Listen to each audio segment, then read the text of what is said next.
If you work in university maintenance, Granger considers you an MVP because your playbook ensures your arena is always ready for tip-off. And Granger is your trusted partner, offering the products you need all in one place, from HVAC and plumbing supplies to lighting and more. And all delivered with plenty of time left on the clock, so your team always gets the win. Call 1-800-GRANGER, visit Granger.com, or just stop by. Granger, for the ones who get it done. Today's tip from the injury law firm Greenberg and Betterman. Too many pedestrians lose themselves in their phones and have accidents when they walk. So don't do it. Greenberg and Betterman is here to help you. Contact gblawyers.com, that's gblawyers.com, and feel better. Ladies and gentlemen, thank you for listening. Thank you for downloading. And thank you for subscribing to the latest edition of the 12 Kyle podcast. I'm your boy 12 Kyle. And listen, we got a special guest. My man, he really needs no introduction, but I'm going to introduce him anyway, man. This young cat is one of the brightest young podcasters out here. He's a good friend of the show. He's been on the podcast before. You do remember, if you don't remember, go back and listen. We did a podcast where we broke down the top 20 hip-hop producers of all time. And when I say that he ruffled a lot of feathers just with his list, he did, and I did too. But nonetheless, I have with me on this edition of the 12 Kyle podcast, the solo podcaster of the Struggle Plate podcast, my man, NorthSide Doug. Doug, what up? Kyle, what up, man? Look, we back. We back here. We ruffling more feathers. What we doing? What we doing? This is what we doing. This is what we doing, man. Good to have you back on the podcast, man. Always. Thank you again for having me. Oh, man, anytime, man. You know, me and you, and we've been doing this for a minute. So just to bring people up to speed as to what we're going to talk about on this podcast, maybe about 2 months ago, we were on Twitter, kicking it. And we were talking about hip hop, and we were talking about the years of or the better years in hip hop, or what have you. And I said something about 1996 and its greatness, and you were like, "Yeah, 1996 was cool, but it ain't messing with 98." And I was like, "Doug,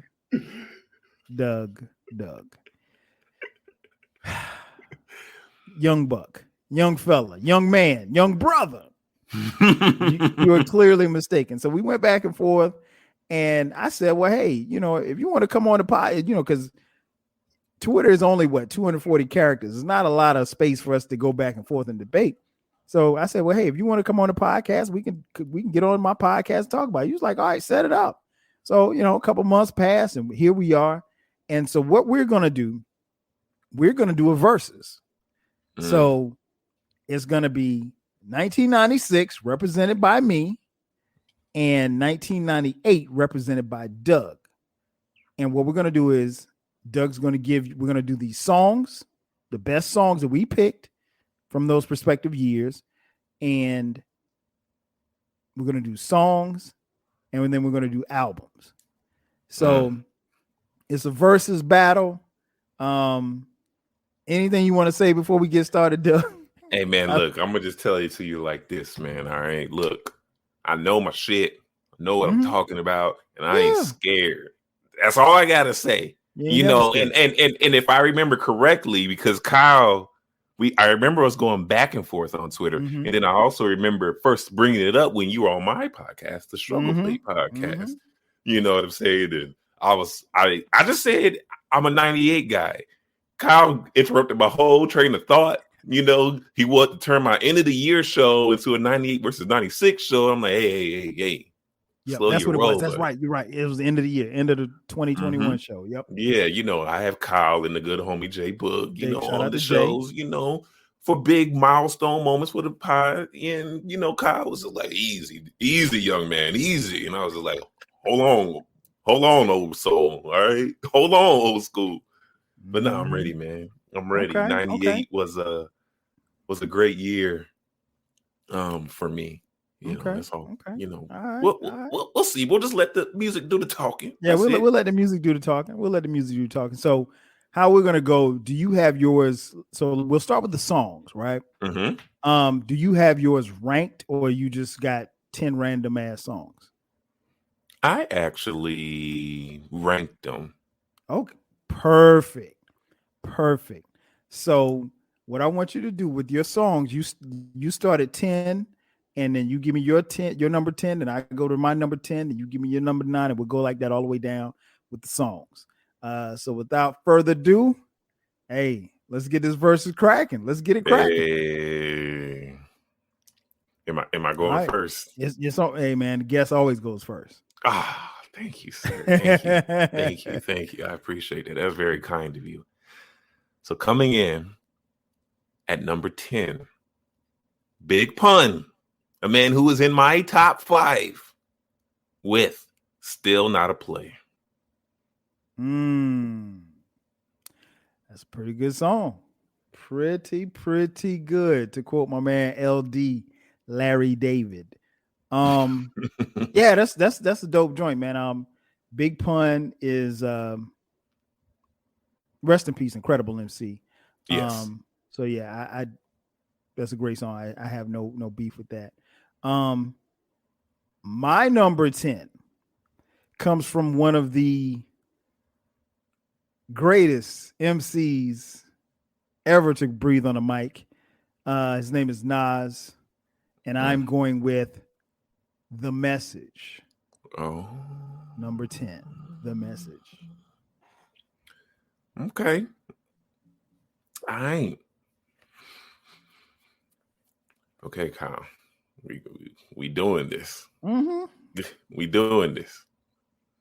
All right. So, number 9. We're going down to the dirty, the dirtiest of the dirtiest of the dirtiest of the dirtiest of the dirtiest of the South. Juvenile, back that ass up.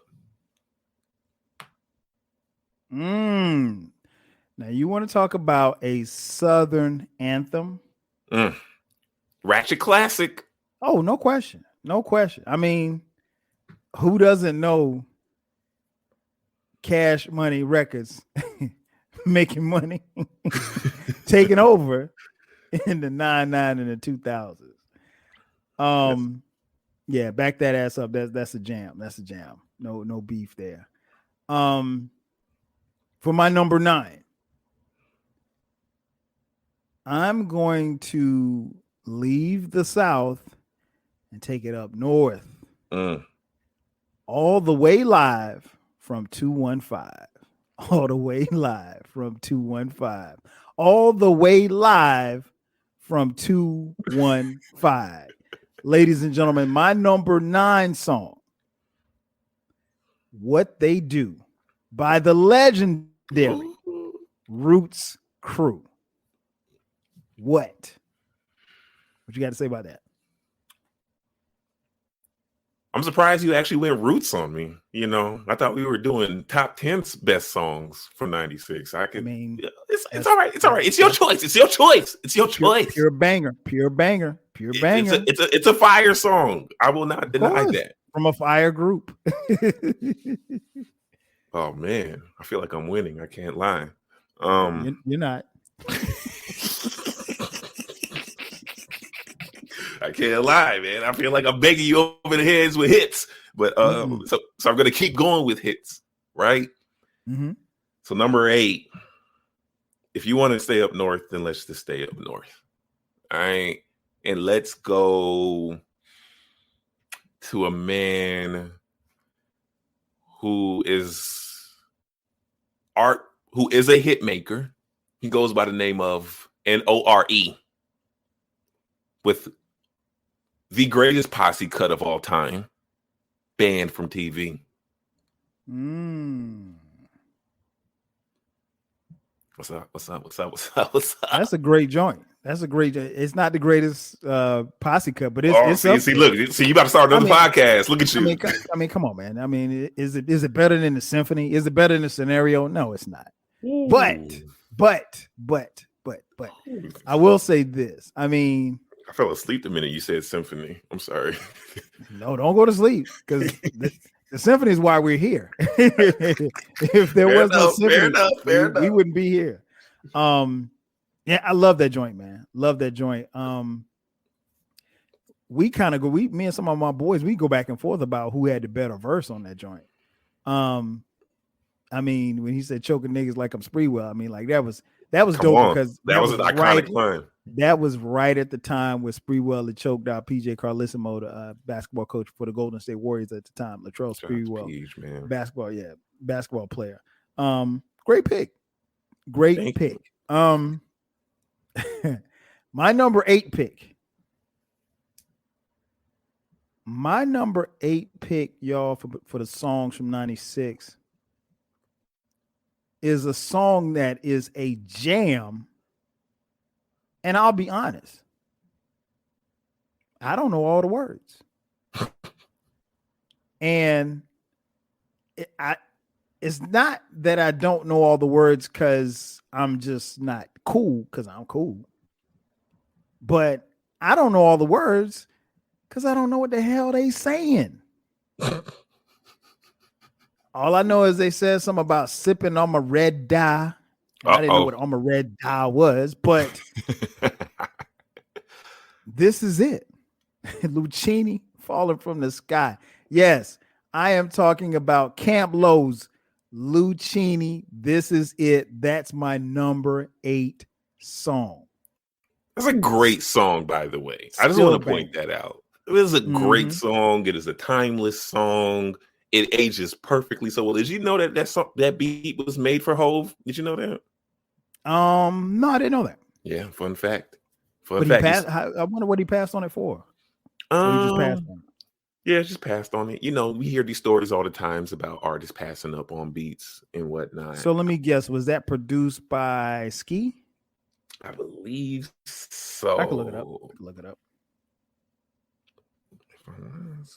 But fun fact about that song, man, that was like that. The first time I heard that, I was about 14 years old, and I was really, really in the thick of this hip hop shit. You know, Napster was out. You know, I know you don't know about that. You know, Kyle. I know you got the tapes. You know what I'm saying? In the crates. How you think I made my CDs, man? You know, that stuff. You know.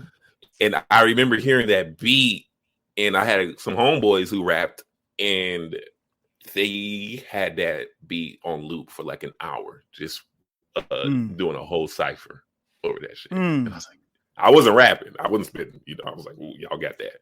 You know what I'm saying? But yeah, great song. Okay. Great song. All right. You on number 7? What you got? Number 7, LOX, Money, Power, Respect. Come on, man. I feel like I'm winning. You're not. You're on the ropes, but you're all right. Oh, I'm on the ropes? You're right. You're hanging in there. You're not getting blown out just yet. That's a great, man. Man, listen. When that came out, I mean, this was during that East Coast wave, man. I mean, like, this was everything. Like when this would come on in the club, you had everybody was on the floor. It was like nobody standing on the side or nothing. Because I was in the club at this time. Yeah, man, I love this joint, and it's 98, still Kyle. to this 98, bro. I was wide open. I was like Randy Moss on the fade, baby. I was wide open. Wasn't married, no kids, no nothing. Just young cat in Atlanta with a pocket full of money. Trying to make it. Trying to find my way. All right, so I'm on 7, right? Okay. Whew. This one right here, man. Legendary group, legendary producer, who's not a member of the group.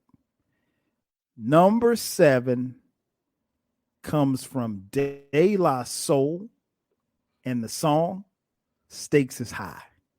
Oh, Look at your face. Look at your face. To that. I was just listening to that song. Yeah, because it's still jams. Because I got nothing but jams over here. Now I don't know what you got over there, but I got nothing but the jams over here. So this joint right here, produced by the legendary. You can see it right here on my camera. Look, Jay Dilla. You see the book. Dilla time. Yes, sir. Yes, sir. Love this joint, man. De La Soul. I mean, there's a lot I can say about this album, but I may be talking about it a little later. I'm not sure.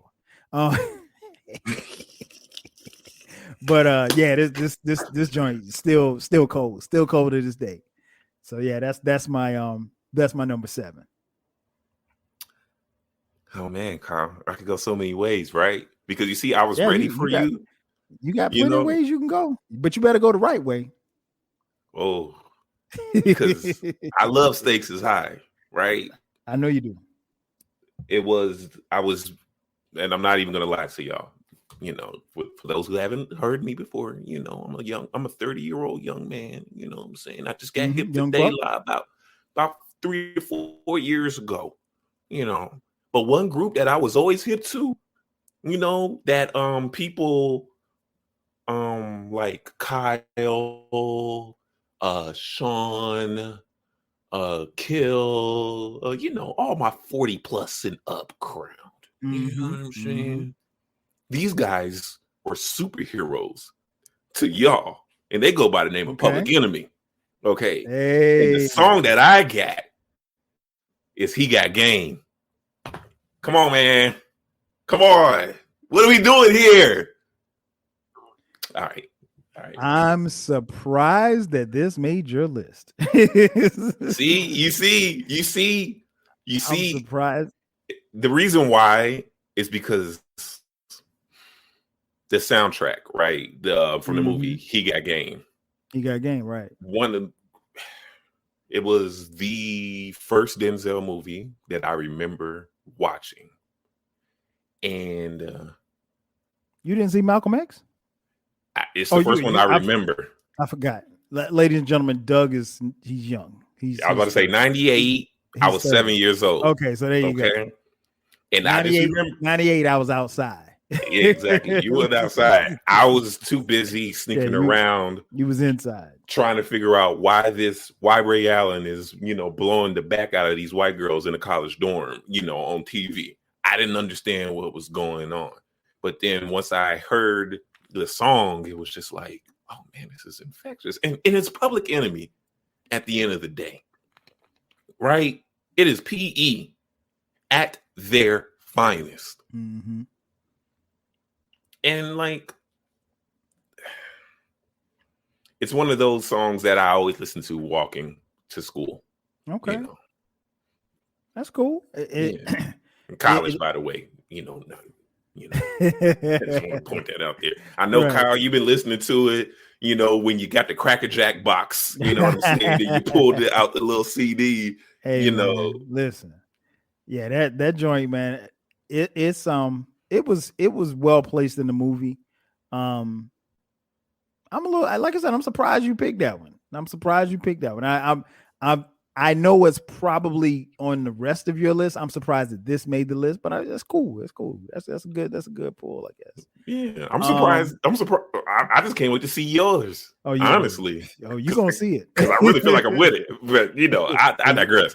He got game. You ain't winning. You giving me something from the Roots crew. All right. Let's so go. My number 6, a posse cut. This one really had the streets talking. And in the song, this young lady breaks down in her verse some numbers that just don't add up. But nonetheless, the streets, you know, we tried to figure out, we couldn't figure it out. Nonetheless, I'm talking about at number 6, Affirmative Action. Nas featuring Cormega, AZ, and Fox Boogie Brown. This is amazing. I can't believe you put that there. I like the question. song. These are all. I love all the songs that you're making. You gonna love every song that I name. I like this song. I don't know about love, but I like it. You gonna like every song that I name. So yeah. So yeah, affirmative action. That was my joint. Who wrote that Foxy verse? Let me stop. She did. She wrote it. Yeah, she wrote it. Foxy wrote her shit. Okay. Okay. Don't do that. Don't do that. You know what I'm saying? I ain't been around for a long time, but I've been around long enough. You know what I'm saying? But, don't do that. Foxy wrote her stuff. Dude. Oh shit. All right, you at 5. All right, so we're cracking into the top 5. So that means we got bangers and heaters only, right? I would hope.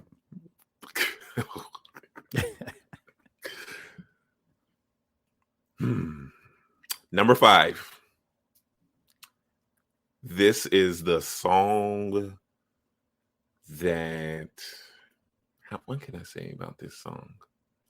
This is a song that definitely changed the landscape of things for hip hop, right? That put this artist in a different light, per se. Let him know that he could compete with the others, right? Because there was question, but he rose to the occasion. He goes by the name of Sean Carter. Jay-Z, H to the Izzo, you know, and the song that I have that cracked the top 5, Hard Knock Life. I still feel like I'm winning. I still feel like I'm winning. I'm glad you feel that way. You know, but it's all right. That is a great song. That was the song that, you know, propelled Hove, you know, to the next level as far as you know, record sales. It was a very poppy, you know, song, but I mean, who would have thought to add the Annie anthem, if you will, and you know, Hove spitting these ghetto rhymes. So I'm with you. I'm with you. This was a song that this is one of the earliest. Again, this is one of the earliest hip hop songs that I remember hearing as a kid. This song was constantly played on the radio over and over and and over again. Very catchy. Yeah. And I mean, like, once you're right, got a lot of radio play, got a lot of video play. So no, I'm not mad. That's a good one for number 5. Here you go. Look, man, this almost ain't even fair. Here you go. Come on, man. What you got? This almost ain't even fair. I'll just say the chorus. Come with me. Hail Mary, nigga, run quick, see. What do we have here now? Do you want to ride or die? Da, da, da, da, da, da. Come on, man. Hail Mary, Tupac. I mean, in the court of public opinion, if you pick a Tupac song, you're probably going to win.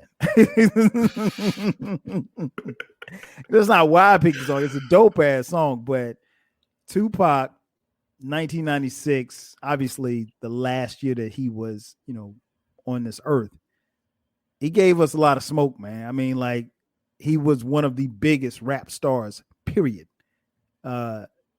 Without question.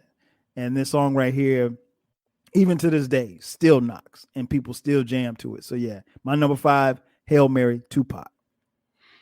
I see you over there taking notes. Now, for those of you listening, if you're not watching on YouTube, Doug is over here. He's taking notes. I don't know why he's writing stuff down. Maybe he's still trying to figure it out. But nah, man, I'm like LeBron during the you know, while he was picking the All-Stars. You know what I'm saying? I'm just getting my LeBron on right now. I just need my clipboard. Okay.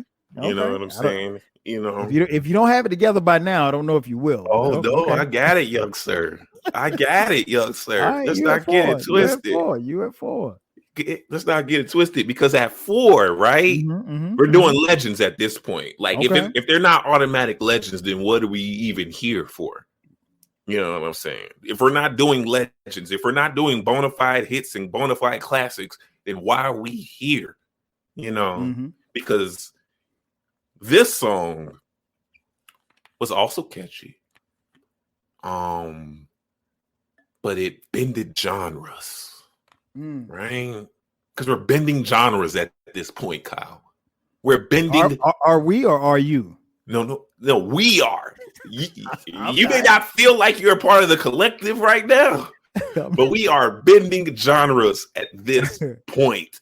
And I am going to bend genres right now with Lauryn Hill. Doo-wop, that thing. Come on, man. What? I feel like I'm winning again. I'll only give you one with the Hail Mary. That was good. But it wasn't. But this one right here, come on. I mean, really, what you're I'll talk about that in a minute because I know where this is going, but let me just speak on the song. Okay. Dope song, dope album. It's not a hip hop album. It's an R&B. It's a neo soul R&B album, but that we're not here for that. But love Lauryn Hill, man. You get no argument from me. That song should definitely be on list. I'm kind of surprised that you got it at 4 because a lot of people might have it a little higher. But hey, it's all good. It's all good. So I'm interested. I'm pretty much kind of got mapped out in my head what will be your top 3. You said we're talking legends. So yes. I think it's fitting that you said legends because I mean, really, I've been giving you legends. Let's see. I mean, with the exception of Camp Low, I've given you legends all the way up to this point. So, anyway, more legends on the way. I got to bring it here to the hometown. This song is one of the dopest songs that came out in 1996. I'm talking about Outcasts, Elevators, Me and You, Your Mama and Your Cousin Too. Come on, man. Come on, man. And to be honest, Doug, there are some people that would have this at 1. Yeah, there's a little Atlanta bias. I mean, I don't. But those are the Atlanta bias ones, that have that at 1. And I don't have to claim that I'm winning because everybody knows. But don't know about that one, guy. But I love you, Kyle. I love you to death. I love you. I love you, but you're wrong. But so now we're in top 3 land. How about some hardcore? Huh? That ain't in your top 3, I hope. How about some hardcore? Number 3, this is arguably, no, it is. It's Tupac's biggest posthumous song ever. Probably because, like after we heard this song, after we heard the Greatest Hits album, which came out in 98, right? There were some new songs that were put on this album, right? In 98. Look, I do my homework, okay? And it changes. Tupac changes. Wow. Top 3, man. I'm surprised that this is in the top 3. Okay. Great song, but not top 3 worthy. But Pac is my guy, so I'm a little biased. And just for the record, I hope that Doug, and I know I'm a little bit ahead of myself, but I hope that Doug does not put that Greatest Hits album on his albums list because most of the hits on that album came from the albums that came out in 96. Oh, I got something for you. Don't trip. So he would actually be scoring for me. But yeah, great song. Man, listen, my number 3 joint. There's a couple of different ways I could have went with just from this album alone. I could have gone with the poppy joint. I could have gone with the street joint. I could have gone with the hit him over the head in the club joint. But I didn't want to do that. I wanted to keep it to the joint that I loved on here. And with this song right here, we got a glimpse of what could have been. My number 3. If Faye had twins, she'd probably have 2 Pacs. Get it? 2 Pacs. I'm talking Brooklyn's finest, Jay-Z featuring the Notorious B.I.G. Rest in peace. Fair enough. Classic. Again, from this album, I could have went with Ain't No. And people that know me know that Ain't No, I don't even like Ain't No. But that was the jam. That was the hit. That was the thing that propelled the album. I could have went with the hit you over the head. I could have gone with the street banger, but no, I went with the joint that I love. I mean, I could have gone Dead Presidents if I wanted to, but I'm taking it easy on Doug right now, you guys. I'm being nice. One of my boys said, matter of fact, Jay Boog told me, she said, hey, take it easy. So, so yeah, for my number 3, Brooklyn's finest, Jay-Z featuring Notorious B.I.G. All right, Doug, we're at 2. Number 2.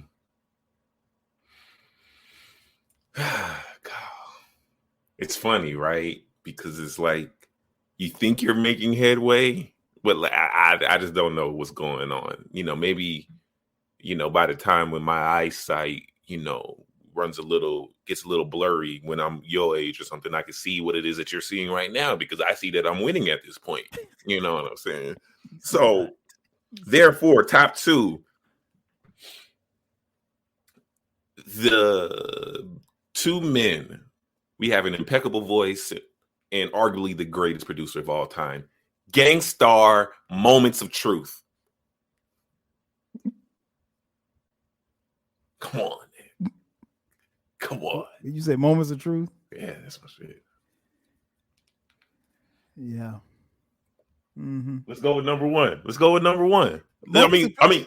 Oh well, you still at 2. Moments of Truth is good. Well, you know what it is? I see what you did. You picked the joint that you like. Oh. But I think when people see this, because we're gonna put it up, like the verses. So we're gonna have it on a thing, and people, maybe put up a Twitter poll and let people vote if they so choose to. Really good song. Iconic song. Moment of truth. I just off the songs at the top of my now, just me off the top of my head, I couldn't put this in my top 10. See, but that's just me. But again, Doug is younger, so maybe he was jumping to this when he was in high school. I don't know. Number 2. I could have, and I've kind of been back and forth between my number 1 and my number 2. Both are, dominated the pop charts, dominated black charts, MTV, BET, any and everywhere. So radio, black radio, white radio. So I was going back and forth as far as which one should be number 1, which one should be number 2. All right. Number 2, an anthem for the West Coast. California Love, Tupac with Roger Troutman and Dr. Dre. Now, the original version was put out in 98, right? Okay, my bad. Go ahead. Couldn't have been because the song came out in 96. No, but like the version that everybody hears and loves, from the music video. Never mind, Kyle. But the video would have come out in 96. Yeah, the video came out in 96, but we didn't actually get to hear that. I'm pretty sure we didn't actually get to hear that video version till the Greatest Hits album. But I could be wrong, Yeah, you're wrong because the video version was on the video. But it wasn't on the album. But it didn't have to be on the album. All right. Even the song, or you can go with the song, the video version or the album version. Either way, it's cold as hell and everybody rides. It's a great song. Everybody has to. Yeah, right. I danced to it. Number 2, I could have had it at number 1. Mm-hmm. But I mean, I got bangers over here, man. That's what I got. I can only give you what I got. Okay. All right. So you're at 1, man. What you got? Oh, it's pretty simple and it's pretty easy for me. Rough Riders anthem. There you go. Now you're talking. You had me a little scared there for a second, Doug. Oh, you thought I was gonna leave it out? Bro, you had Moment of Truth at number 2, so I don't know what I didn't know he was coming with Steelo's greatest hits or something. I didn't know. Look, I didn't know if you had Ahmad back in the day or something. I didn't know what you had, man. I knew number 2 would be a wild card, but definitely Rough Riders anthem. And that's why I kind of paused when you said Money, Power, Respect, because personally I'd have Money, Power, Respect probably in the top 3. But it's yours. We'll get into the overall list. Yeah, we'll get into it. My number 1 comes as no surprise. Another banger, chart topper, and overall jam. We're talking If I Rule the World, Nas featuring L Boogie, Lauryn Hill, coming in at number 1. That's fair. That's fair. That's fair, and that's great. It's fair. All right. So for those of you scoring at home, this is what we got. Doug has Still Not a Player for his number 10. His number 9, Back That Ass Up. Number 8, Banned from TV. Number 7, Money, Power, Respect. Number 6, don't laugh, He Got Game. Number 5, Hard Knock Life. Number 4, Doo Wop, That Thing. Number 3, Changes. Number 2. Yo, you being disrespectful right now. Okay, my bad. No, you being disrespectful. Let me be professional. Number 2, Moment of Truth. And number 1, Rough Riders anthem. Over on this side right here, my side, the fly side, we got The Message, What They Do, Lucchini, Stakes is High, Affirmative Action, Hail Mary, Elevators, number 3, Brooklyn's Finest, number 2, California Love, and number 1, If I Rule the World. All right, man. All right, here we go. Now let's go albums. So we ranking the albums again? Yeah, we're gonna do the albums. We're gonna do the albums. Let's do it. So Doug is gonna with same format. Doug, this is a versus right here. Again, this for those of you just tuning in, this is 1998 versus 1997. You have 30-year-old Doug in this corner. Young whippersnapper out of the city of Chicago. Yes, sir. Over here, you got 12 Kyle, the 49-year-old old head veteran, hip hop enthusiast from Atlanta, GA.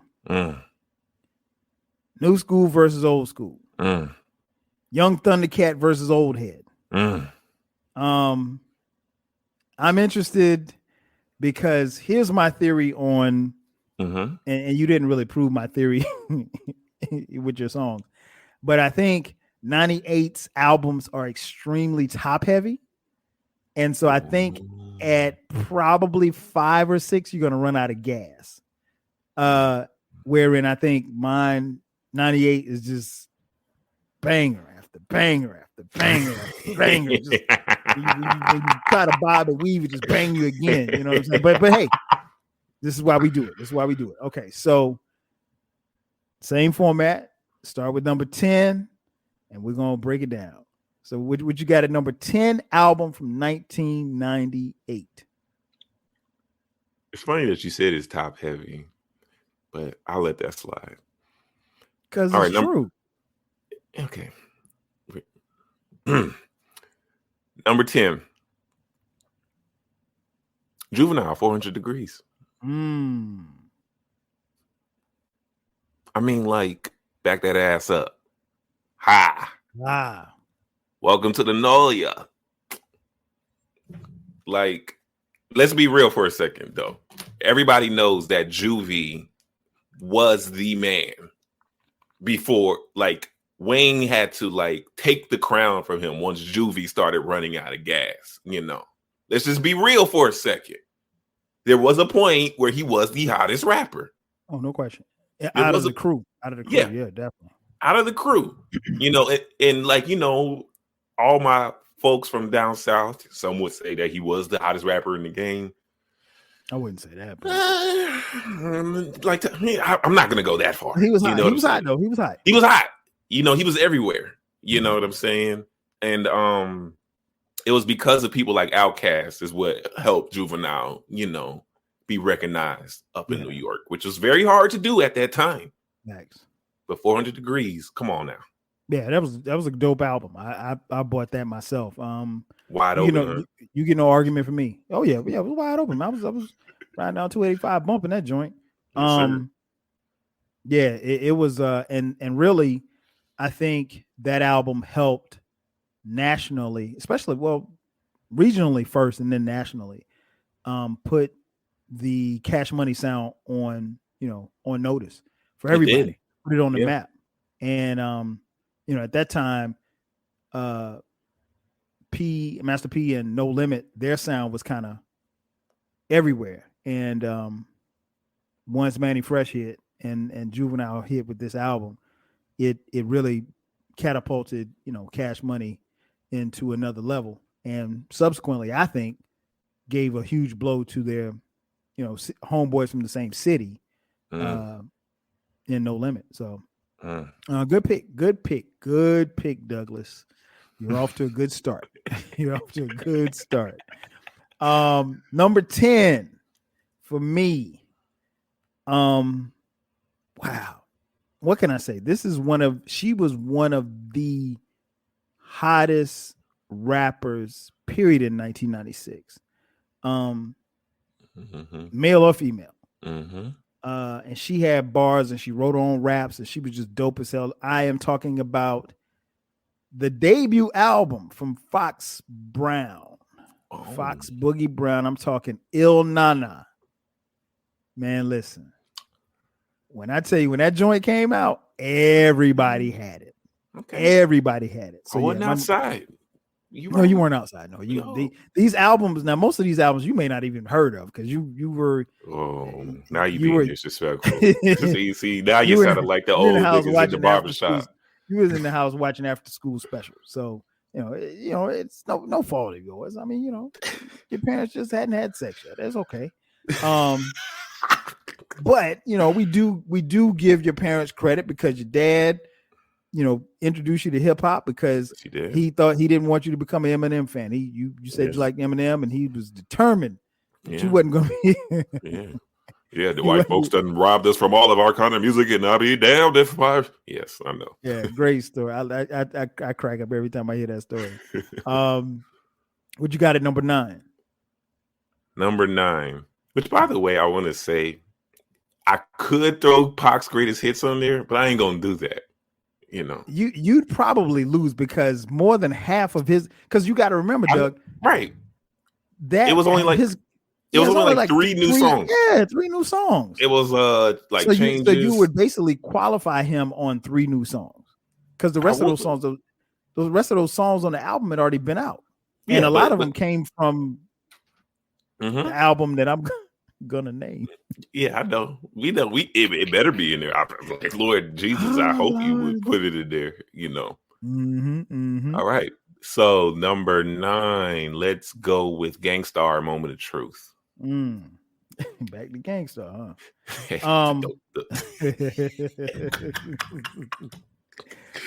I be forgetting it with your little slick shit, man. You having a little something to say, man. Come on.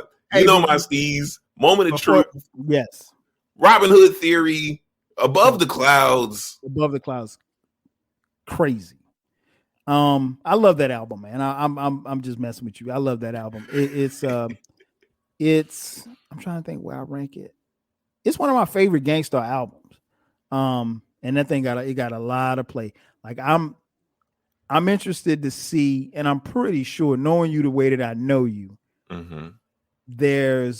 you're probably not going to name an album that I didn't have.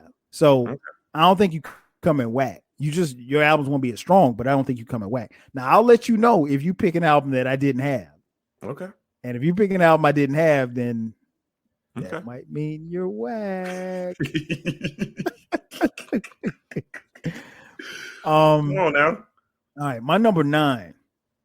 My number 9 is somewhat controversial. And it's not controversial because of the album, because the album is a dope album. It's an incredible album. It's the reason why I say it's controversial is because where I have it at 9.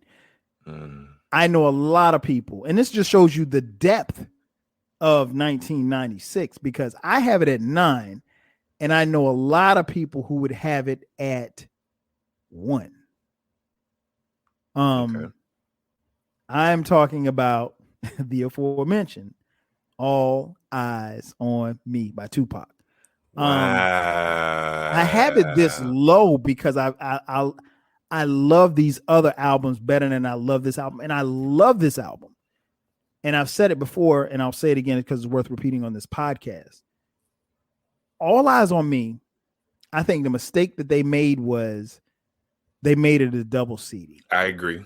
Because the majority of the songs on the second half of the second CD are filler songs. They're not good songs. They're songs that if you listen to them long enough, you'll like them, I guess, but they're not bangers like that. But I know some diehard Pac fans that really don't like All Eyes on Me. Yeah, I mean, like, then there's some people like that, and I love it. But that first disc, oh man, you put it on and you just hit shuffle and you riding. You know what I'm saying? And it's a couple of joints on the second, because if I'm not mistaken, California Love is on the second the second album. But I think and that was the move or the wave, if you will, to do the double CDs. But I will say this: as much as I love that album, like I said, a lot of those songs are filler songs. However, if they had made this a single disc, this could have gone down as one of the greatest albums of all time. It's that cold. Don't you hate that though? They messed it up. They messed it up. That? Yeah. Like I know, you're 96, but I just want to move it to like 2018 when Drake put out Scorpion. Oh no, Lord. But I'm just saying, like, he decided to go the Pac route and do double disc, and I was just like, this shit is ass, dog. He should have done a half a disc. I would say half a disc. I felt like I'm not a Drake fan, so I'm gonna listen to you because I never heard Scorpion and I'll never hear it. So yikes. Okay. All I was gonna say is that album was just one extra album too long. I feel like he could have just mixed. Tough. But and I've seen other artists do that, where they put out double albums and you'd be like, if you would have just picked some from here and some from there, some from there, you might actually have a classic, or a good album. Jay-Z, Big, they both did the same thing. Nas too, that was the wave. And I know, for record sales purposes, I understand why they did it. And these albums still sold. I mean, Pac, I don't know how he sold a gazillion albums of this particular album, but just from a fan, a huge Tupac fan, I would have preferred one disc. And if it was one disc, we may be talking about this as the greatest album of all time. We just might. And it's unfortunate that kind of stuff really happens, because, and I think wasn't this also just like his little ploy to get out of death row too, and then should just like, I think he was at the time he was making a lot of songs or whatever like that, just paying off his debt to death row. So but I don't know what went into the song selection process. And it's not that they're bad songs. They're just, some of them are just filler songs, and they're not, with the concept and the flow of the album. Well, I was just talking about in terms of him like fulfilling his album deal. Yeah. I don't know, because I'm not sure how many albums, because the contracts at Death Row were kind of shady. So yes. I don't know, man. Pac, he recorded a lot of music, so he might still be on Death Row Records, to be honest. I don't know how many albums he was contractually bound to do, but we do know that he was trying to get off the label and start his own label, if you will, by the time that he was murdered. What you got for number 8? Number 8, NORE's debut album, NORE. Banned from TV, Super Thug, A Body in the Trunk. Body in the Trunk. I love that beat. Yeah, man. And in the self-titled song, NORE, but Body in the Trunk, goddamn it. Look, I have been and it's so funny because I have been a Nori fan for so long and I never even knew it, you know, because 98, 2000, like he was hot, you know what I'm saying? These are all, if you're paying attention to the 98, you know, songs that I'm picking in the albums, these are commercial box office, you know, #1 songs, #1 albums. And that was like Nori's, like, how can I say, I told you so? Like, because we know like a good part of the War Report is right. Nori, you know, and then he did it by himself and not only gave us an amazing posse cut with Banned from TV, which was like on everybody's album, you know what I'm saying? And the story behind Banned from TV, you know, is just so amazing on how it was just supposed to be Nori in nature, you know, and then all of a sudden Big Pun comes in, you know, Cam comes in, Kissing Styles, like just the whole, like when I think of like Def Jam in their prime, I have to put the NORE album on there because that's all Leor Cohen, you know, that's all that right there. Super Thug, you know, Pharrell integrating himself, you know, with the thugs, with the real hood niggas. Come on, man. Okay. Yeah, man. Great album. Like I said, you're 3 for 3 so far because every one that you've named, I have. So okay.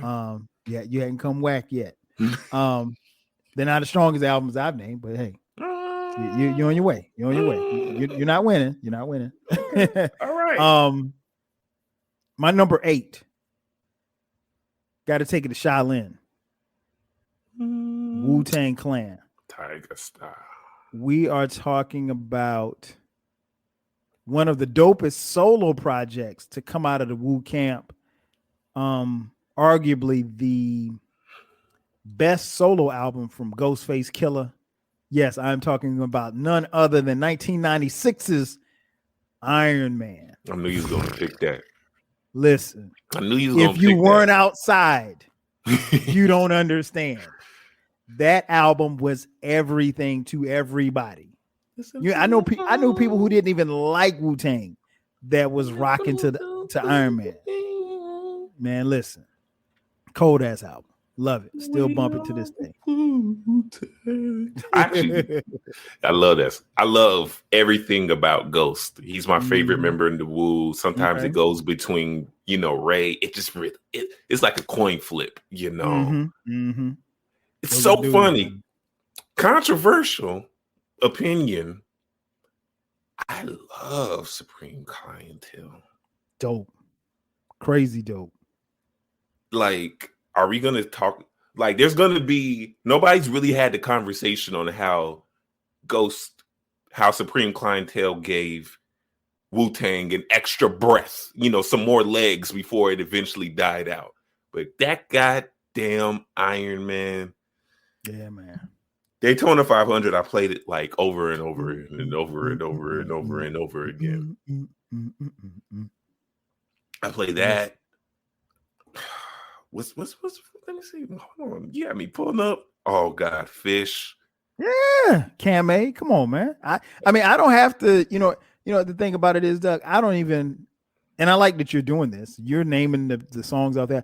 I don't even have to name the songs out the album. The people, when I say the name of the album, they know. All That I Got Is You. Yeah. Plus I'm the not music. even a Mary fan. Yeah. Come on, man. Okay. That's what we doing over here. Okay. That's what we doing on this side. Okay. All right.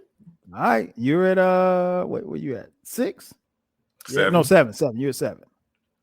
Number 7. This was a tough one for me. Uh-oh. But it's gonna make the list because it had to make the list. Uh-oh. DMX, flesh of my flesh. Okay. Blood of my blood.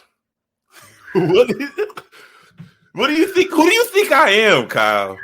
Man, I didn't. You think I work for Complex? What's going on? You just kind of greasy for a second. No, and it's because I hate that I had to put this album at 7 because obviously, the other album that came out, it's the better one. But like,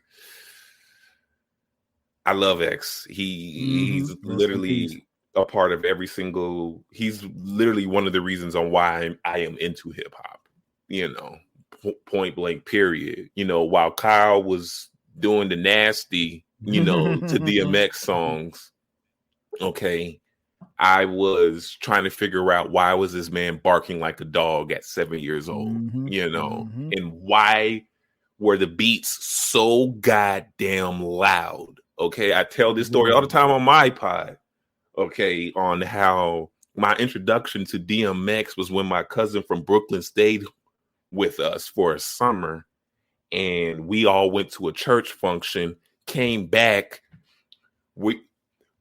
we hear DMX music as soon as we get out the car, and it's coming from our apartment, and we're on the 5th floor. You know what I'm saying? And we can hear DMX smelling some fried fish, just some niggas from Brooklyn doing Brooklyn shit. You know what I'm saying? But yes. Okay. Flesh of my flesh, blood of my blood. Great album. Again, rest in peace to DMX, man. It hurts to even say that because that cat should be here. Dope album. Again, another one that I had. Where we at? We at 6. No. I'm at 7. Yes, you're at 7 right now. All right, so 7. Whew. Listen. What's interesting about this group and that I picked for number 7 is that this album almost didn't happen. Their debut album came out and it flopped. And let me tell you something about the mid 90s. For a lot of artists, you had one shot. I mean, like if you didn't, it was literally hit or miss. Yeah, these labels, they give you the money to go and make a song or go make an album. Big budget. If you could get a big budget, but guess what? If it didn't hit, you were done. It wasn't no coming back. It wasn't no, hey, let us run it back one more time. Nothing, none of that. So their debut album, Blunted on Reality, flopped. And they went back in the studio and carved out one of the greatest albums of that particular year of 1996. I'm talking about none other than the Fugees. The album is titled The Score. And this was, in essence, the launch of Lauryn Hill, the launch of Wyclef Jean. Crazy album, top to bottom. A lot of crossover appeal, a lot of street appeal. Love it. Still love it to this day. Solid pick. Yeah. I mean, that's what I'm doing over here, man. Just what I say, bang. It's a solid pick. Yeah. I mean, if you punch it like that, Lord help us all. I mean, I'm trying not to hit the mic. Okay. I was about to say, you know what I'm saying. I don't want you to hurt yourself. Okay, please don't hurt yourself, Kyle. All right, what you got at 6? We need you to be here. Number 6 comes from my guy, somebody who I realized that I picked up a lot of my goofiness from. And he goes by the name of Big Pun. Capital Punishment.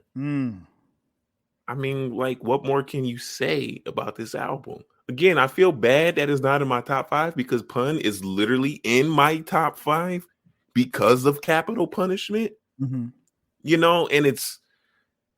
it's like, and my mom, she always jokes with me and calls me Mexican, because I used to like literally sing all of the like Big Pun's little Spanish songs as a kid and whatnot.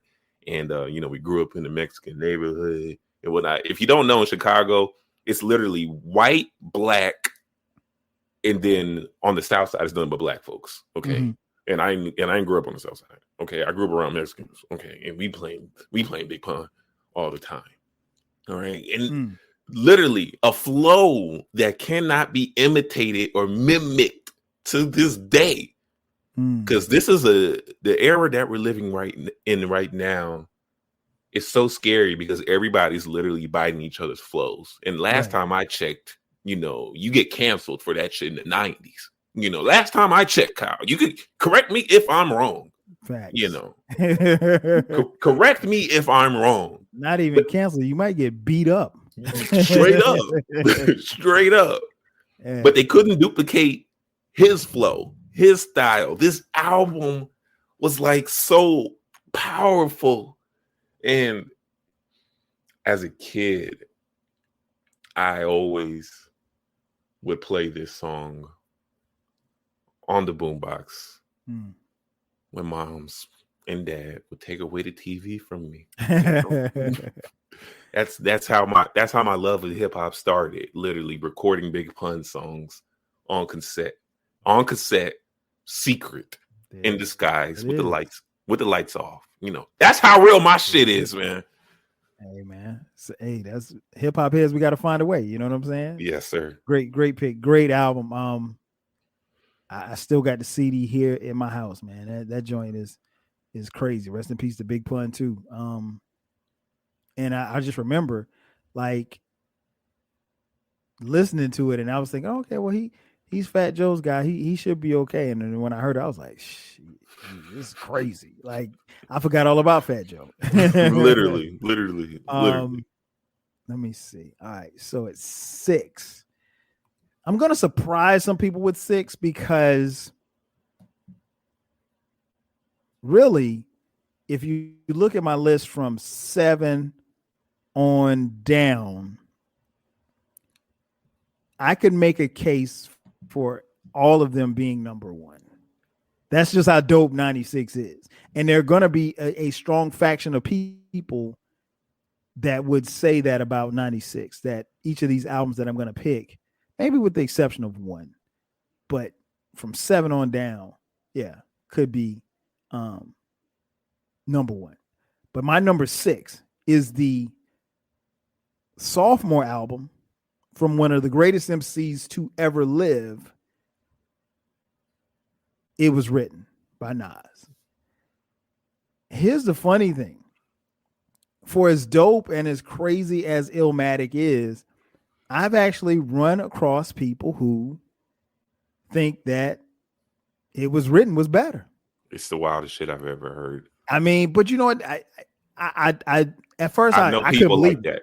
Yeah. I couldn't believe it at first, but then you also had. But what I found is there's a common thread. At least the people that I've talked to, there's a common thread as far as the age and their experience with hip hop, where they kind of fall into that line where It Was Written was, for some, it was their introduction to hip hop.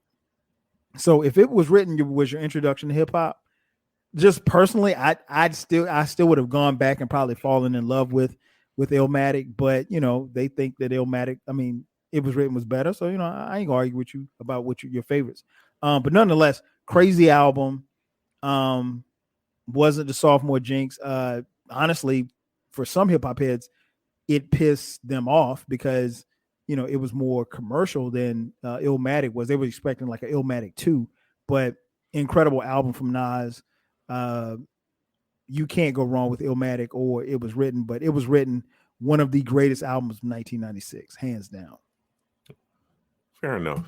And I'm really not even an It Was Written kind of guy, but I understand. I'm really not. I'm just going to be honest with you. I'm one of those, some people call it ignorant purists, where it's just like Illmatic or nothing, at this point. I understand. That's just where I'm at in my life.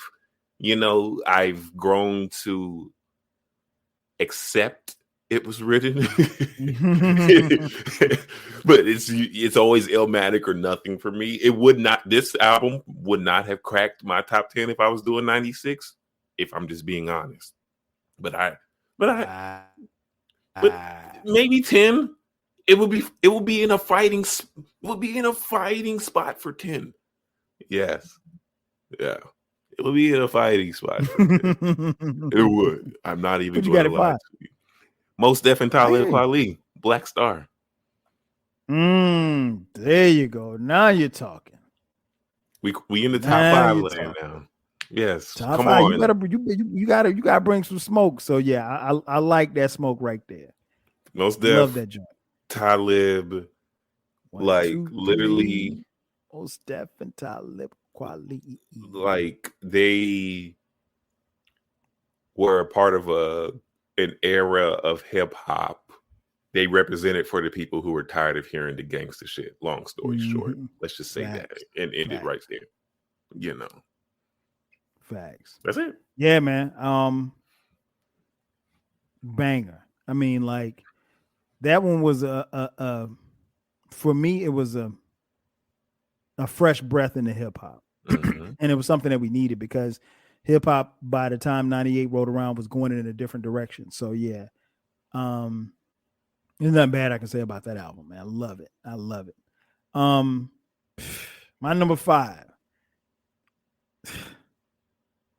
Let's go to the streets, man. The streets is calling, man. The streets is calling. I'm going to Brick City. Reginald, Noble. The waters are muddy. I'm talking Reggie Noble, my number 5, Muddy Waters. Classic hip hop album. Listen. I am shocked. Listen. I know because there's a lot of people that's probably listening that would have this in their top 10, but they're not going to have it at 5. I got it at 5 because it's one of my personal favorites from that year. There's some people that might swap it for All Eyes on Me and have, whatever. But this album is in everybody's top 10. It's in my personal top 5. Muddy Waters from my man, Redman. That's right. Super underrated. Very much so. Super underrated. He's still probably the most underrated. One of the. Like rappers ever. Like hands down. It's a crime to me that people don't understand Reggie's impact, Like when people are like, well, what do you mean with Redman? And I be like, Eminem has said it over and over again that Redman is his favorite rapper. Eminem has constantly said that he has gotten his flows, his rap styles from rappers from New Jersey, Redman and Tretch. Yep. Speaks very highly of him. Like, what more can we say about that? What you got it for? 4. Jay-Z Volume 2. Hard Knock Life. This was the album that catapulted him that crossed him over, Yep. This was the album, where he finally learned the formula. Okay, kids? You have to develop your sound. You have to craft your sound. Because there was a time where Jay-Z sounded like a whole bunch of other rappers who were rapping very fast, and he had to switch it up a bit. There was a time where some people would say that Jay-Z was sounding a lot like some of the greatest rappers of all time, and he had to switch it up a bit. Hard Knock Life. Say what you want. It may not be in some people's top 3 Hove albums, but you can't deny it. You can't deny it. No, not like I know people who has Volume 2 at like 6. That I think they're hating. I just think they're just one of those people who has to be so underground, where they can't even understand his greatness. That's it. I mean, it's a great album. I mean, like, I don't even know what more you could, and that's not something that you have to convince people of, at least you shouldn't have, Well, you know how old I am, so who do you think I'm talking to? They look at me like I'm old, Kyle. Oh man. I'm All right, so that was your number 4. So my number 4. Listen, I mentioned it a little earlier. De La Soul, Stakes is High.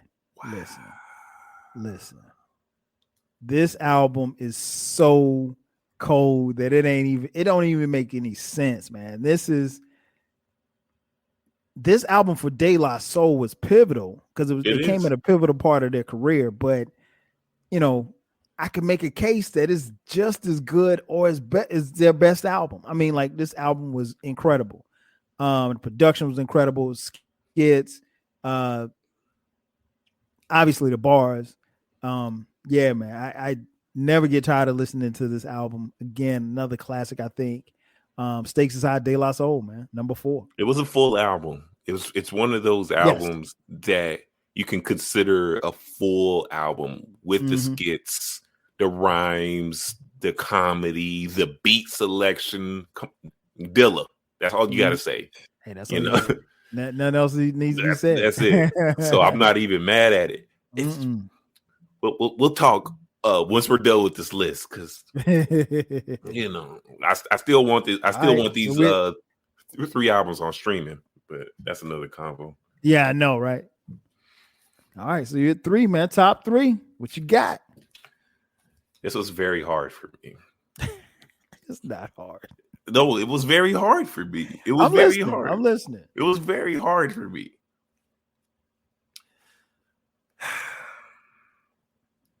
Outcast, Aquemini.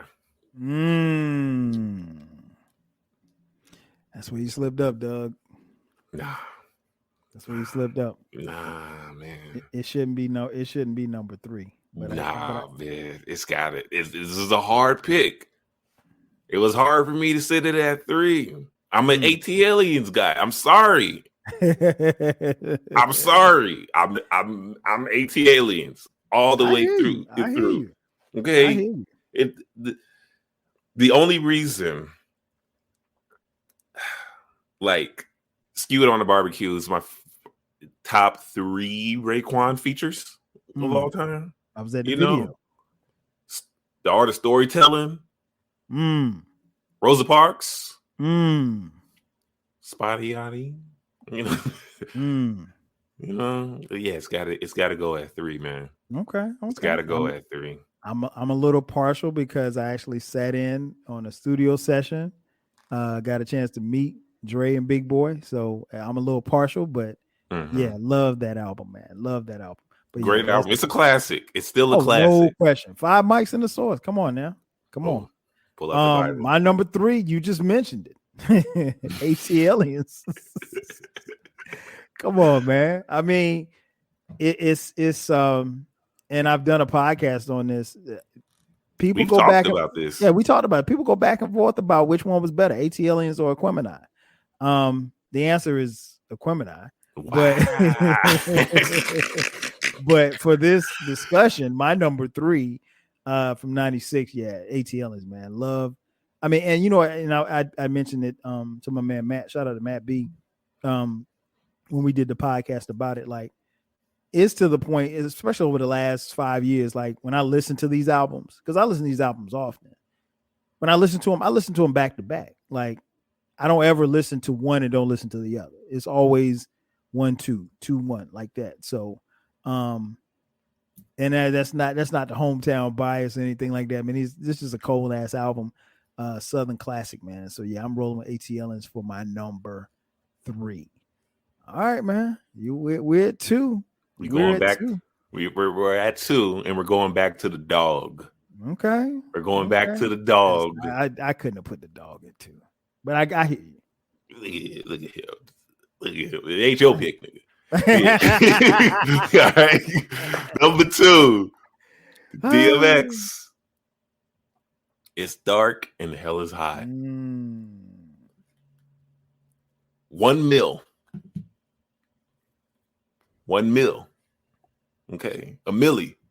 Literally. Like, today's artists are excited about selling 300K. 400K.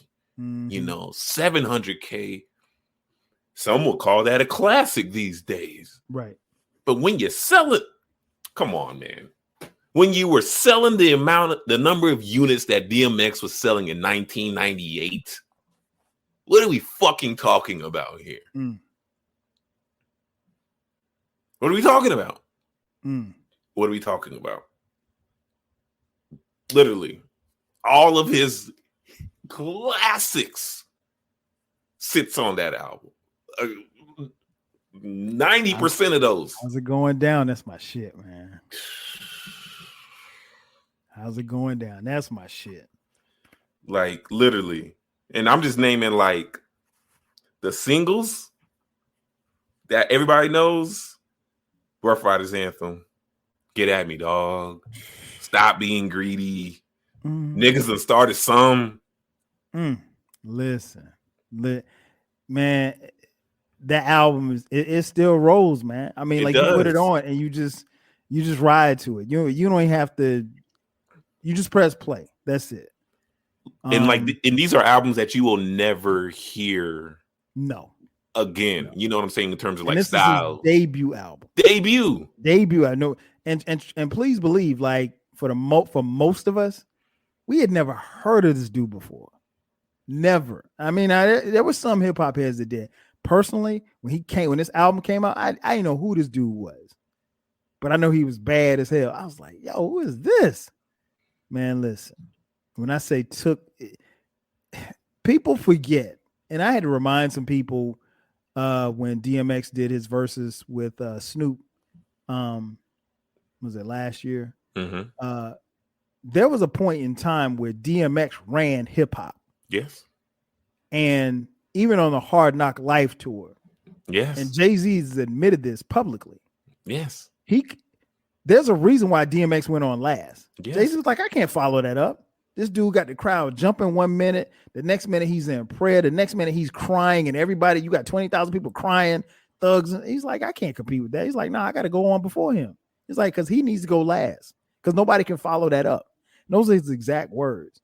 Yeah. So this album, I'm with you, Doug. Yeah, it's great. Again, I can't. I would put Equipment out over there, but this is your list. So, but great pick. No argument from me whatsoever. My number 2. We got to go back to the 215. We got to go back to the 215.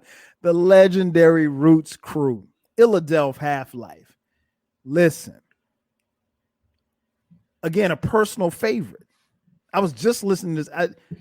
I listen to this album like every Friday. This album and the number 1 album, I listen to them every Friday. It's just my joint, man. I mean, there are probably some people that have this at 1. There's some people might not have it. So probably some people having it just at 5. But listen, this album is one of the best albums from 1996, hands down. So, yeah, man, that's my number 2. All right, what you got at 1, man? And look, everybody knows what it is. All right. Well, tell them for the lames in the back who don't know. Lauryn Hill, Miseducation of Lauryn Hill. It's not a hip hop album, but it is a hip hop album. Also, we doing this. Okay, all right. I mean, but you know what? This is your list. I'm not. You don't think it's a hip hop album? It's not a Doug. How many songs does she rhyme on? She rhymes on some songs. But 3. You see the number for those who can't see. I got the number 3 up on the camera. She rhymes on 3 songs. The rest she's singing. It's a neo soul album with rapping on it. It's not a hip hop. Lost Ones, X Factor, Doo Wop. She doesn't rhyme on X Factor, does she? No, not X Factor. Lost Ones. Lost Ones, Doo Wop, and Every Ghetto, Every City. Yeah, Every Ghetto, Every That's it. No, 3 songs. No, that's it, dog. Look at the track listing. No. Looking back. Yeah, that's Every Ghetto, Every City. Those are the 3 songs. Dog, everything. This shit is hip hop. but it's a blend. Hey, I want y'all to listen. It's a blend, and I keep telling people this, and I will go to the grave. I will go to the grave over this shit, right? I will go to the grave. This shit is hip hop. I just want to point neo this. soul. I just want to point it's this R&B. I just want to point this out for those of you who can't see it and you're listening to the audio. My man Doug over here, Douglas, from the north side of Chicago. Mm-hmm. He was looking at his phone, mm-hmm. and he's looking at the track listing, and he's doing this little thing with his fingers, and he's naming the songs on the album that she's rapping on. And I said that there's only 3. And he's looking at the track listing, and then his hands slow down, and he realizes that I am correct. No, she only raps on 3 songs. No, how many? And it's like what, 15, 16 tracks? If that might be more. I was gonna give you 6, but I didn't want to go down this rabbit hole. I mean, but if listen. This is Doug's list. I can't argue with his list. This is I said come with the best 10 hip hop albums, and he put an R&B album at the top of his. I mean, hey, I don't know what y'all want me to tell y'all. I don't know what y'all want me to tell y'all. But I love it. I love it. Okay. And y'all know, anybody listening to this podcast knows I love L Boogie. So yes. It's okay. My number one, I mean, is actually rapping on it. Sean Corey Carter, Reasonable Doubt. Yeah, man, that's the joint. Really? Yeah, that's the number one. 96 classic. Which, and I always say this about this album, and I want to make this clear, particularly for those who may not have been around, or you might have been like Doug, you might have been in 7th grade when this album came out. When this album came out, nobody, I mean, I don't say nobody, very few people had it. Like when it dropped in June of 96, very few people had it. I think I got it like maybe a month or 2 later. And it didn't sell a whole lot of records. You know, it was one of those albums that, and also when it came out, nobody was like, yo, this is a classic. Lying, don't lie. Nobody said that. What it was that people heard it, and then the more and more they listened to it, after a while, it just kind of grew. And then it was like, after a couple of months, it was like, oh shit, this is banging. Like that. It grew into a classic status. It didn't blow the doors off of people initially. Like, you know, like how now when people listen to an album comes out Friday at midnight, and by, you know, by 8 a.m. people calling it a classic. Now, it wasn't like that. But yeah, that's my joint. Like I said, I listen to it every Friday. Still bangs to this day, top to bottom. There's no need for me to name the song. What's your favorite song? What's the best song? Can I Live? Mine is 22 Twos. Can I Live? And then probably Can I Live, Brooklyn's Finest, and Dead Presidents. Yeah, mine goes 22 Twos, Brooklyn's Finest, and Dead Presidents. There you go. And see, like, I remember when the video came out for Dead Presidents, and I saw the video, and I still wasn't really familiar with who he was. And then I'm listening to him. He said, partner, I'm still spending money from 88. I was like, oh shit, that's a bar. I mean, I didn't say that's a bar, but I was like, that line caught me. I was like, damn, I'm still spending money. I was like, and he was flossy in the video. He was in a Lexus. He was in a helicopter. And we was like, okay. Like even when you go back to his first video, he portrayed a guy that had money. And, you know, back in 96, that's what we kind of respected. So, but he didn't just portray a guy that had money. He had money. So it was like, oh shit, he's talking about whatever he's talking about. He lived it. So yeah, let me run them down for y'all. The albums. Like I said, kind of top heavy in 09, 8, but great list, Doug. Great list. Doug's number 10, 400 Degrees. Number 9, A Moment of Truth.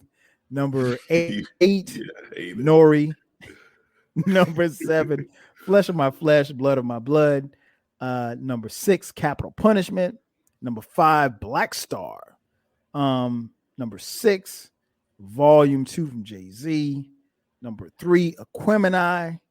Number 2 is Dark and Hell is Hot, DMX. And number 1 was He's such a hater.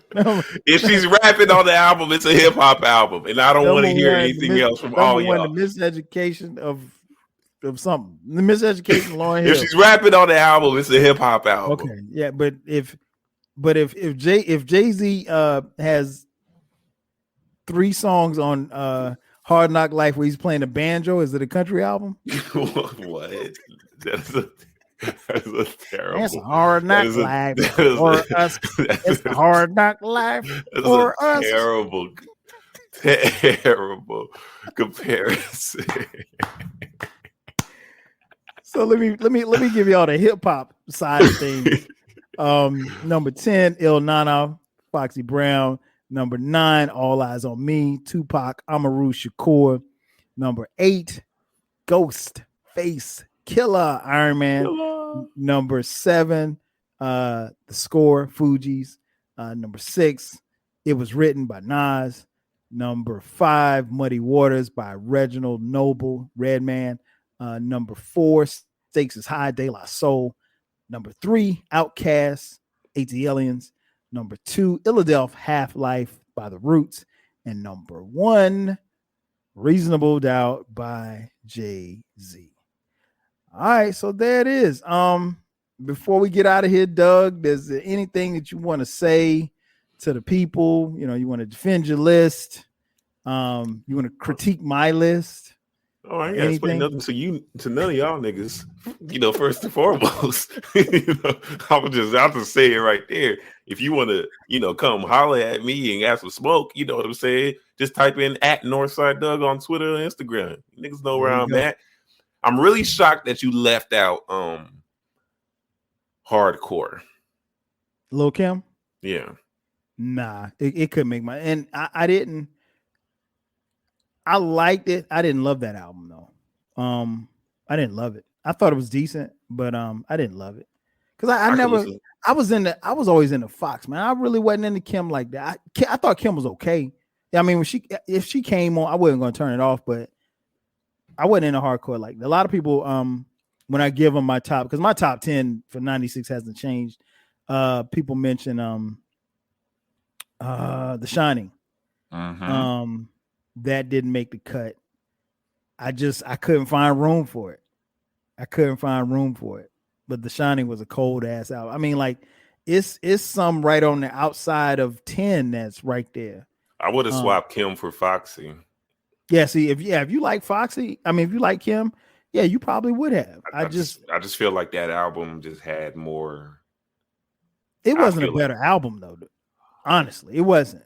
Foxy's album is a dope ass album. It is a dope album. I'm not saying it's not. I just feel like. But you know what? You probably would have switched it because of preferences. If you prefer Kim over Foxy, you probably would. I mean, excuse me, Foxy over. I'm sorry, I said it right first time. Kim over Foxy, you probably would.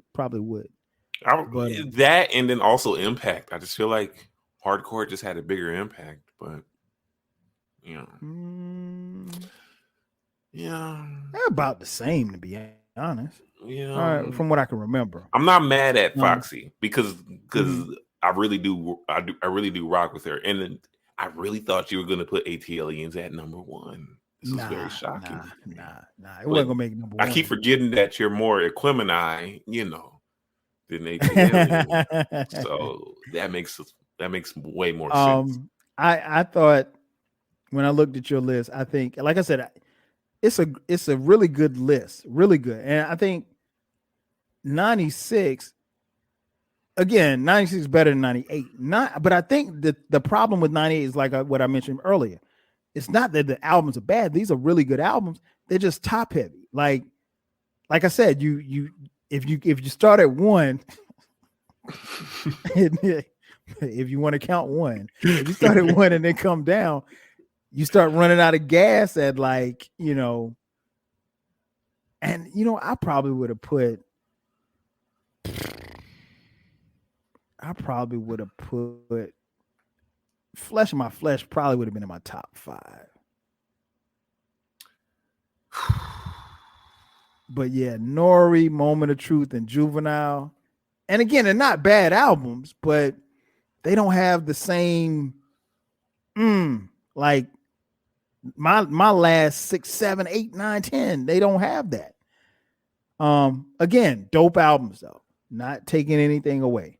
And it hurt me to leave Money, Power, Respect out the list from the Locks, because that also came out in 98. Yeah. And the Locks are everything to me. They're my favorite rap group. I probably would have replaced them with Juvenile. But, you know, Juvenile, you know, is that particular album resonates with a lot of people. Yeah. And so I feel you. I feel you. I just think of when we think of shifting culture, you have to throw in 400 Degrees. Okay. You know? I just feel like that's just not mentioned enough in terms of the impact that Louisiana has had on hip hop. Right. You know. Oh yeah. And I mean, it's not to be denied. And like I mentioned earlier, it catapulted them, and you know, took a lot of wind out of the sail of No Limit. So, so yeah, folks, that's it. We're going to get out of here. What I'm going to do is I'm going to put it up. I think I'm gonna do a Twitter poll like what me and Eclectic will do when we have when we do our fantasy drafts and stuff.